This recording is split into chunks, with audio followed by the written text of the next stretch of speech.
बिस्मिल्लाहिर्रहमानिर्रहीम। अस्सलाम वालेकुम व्यूअर्स, कैसे हैं आप? उम्मीद है आप सब खैरियत से होंगे। आज बबल किचन में एक और नई रेसिपी के साथ मैं आपकी खिदमत में हाजिर हूँ। आज हमारे किचन में बनेगा जी मिन्स स्पेगेटी, जो कि आपको देखने में पता चल रहा होगा कि बहुत मज़े की है। ये खाने में भी बहुत ही मज़े की थी। तो जो जो चीज़ें इसमें चाहिए होंगी वो मैं आपको साथ साथ बताती जाऊँगी। तो चलिए जल्दी से हम करते हैं अपनी रेसिपी को स्टार्ट।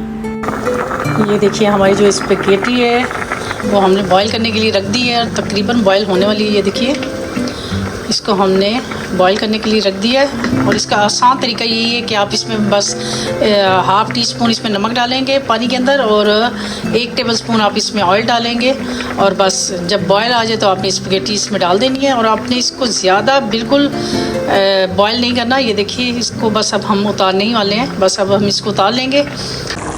कीमे को भी हमने जी नमक मिर्च और हल्दी डाल के बस और लहसुन अदरक का पेस्ट डाला है और एक छोटा सा मीडियम साइज़ का प्याज डाल के तो इसको पकाने के लिए रख दी है।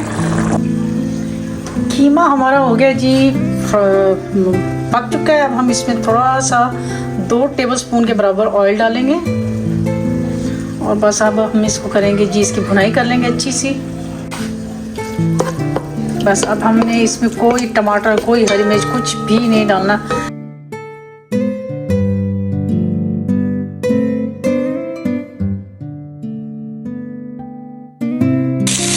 जी तो ये देखिए हमारा जो कीमा है वो तकरीबन भून चुका है।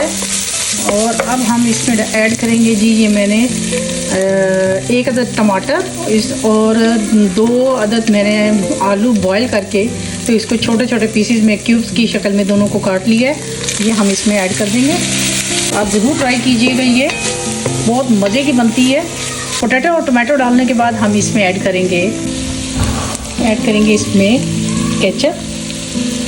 साथ ही अब हम इसमें ऐड करेंगे चिली सॉस 1 टीस्पून के बराबर थोड़ा सा। अब इसमें ऐड करेंगे हम थोड़ा सा सोया सॉस तकरीबन 1 टीस्पून के बराबर। थोड़ा सा सिरका जाएगा वो भी तकरीबन 1 टेबलस्पून।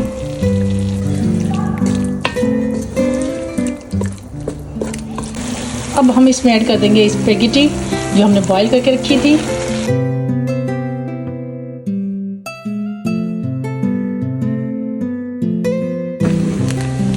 अब हम इसमें ऐड कर देंगे ये थोड़ा सा ग्रीन अनियन का जो ग्रीन पार्ट होता है वो इसमें ऐड कर देंगे और बस दैट्स इट। हमारी ये स्पेगेटी जो है वो रेडी हो गई है। बस अब हम इसको डिश आउट करते हैं और आपको दिखाते हैं इसकी फाइनल लुक। जी तो व्यूअर ये देखिए हमारी जो स्पेगेटी रेडी है और ये देखने में आपको लग रही है ना बहुत मज़े की। बस मैंने इसके ऊपर थोड़ा सा डाला है जी ग्रीन अनियन का जो ग्रीन पार्ट है वो थोड़ा सा ऊपर गार्निश के लिए और साथ थोड़ी सी केचप ताकि इसकी लुक आपको देखने में अच्छी लगे। ये खाने में भी बहुत ही मज़े की है। तो ज़रूर ट्राई कीजिएगा मेरी ये रेसिपी। इंशाल्लाह आपके साथ एक और नई रेसिपी लेकर आएंगे। मुझे अपनी दुआ में याद रखिए और इजाज़त दीजिए। अल्लाह हाफिज़।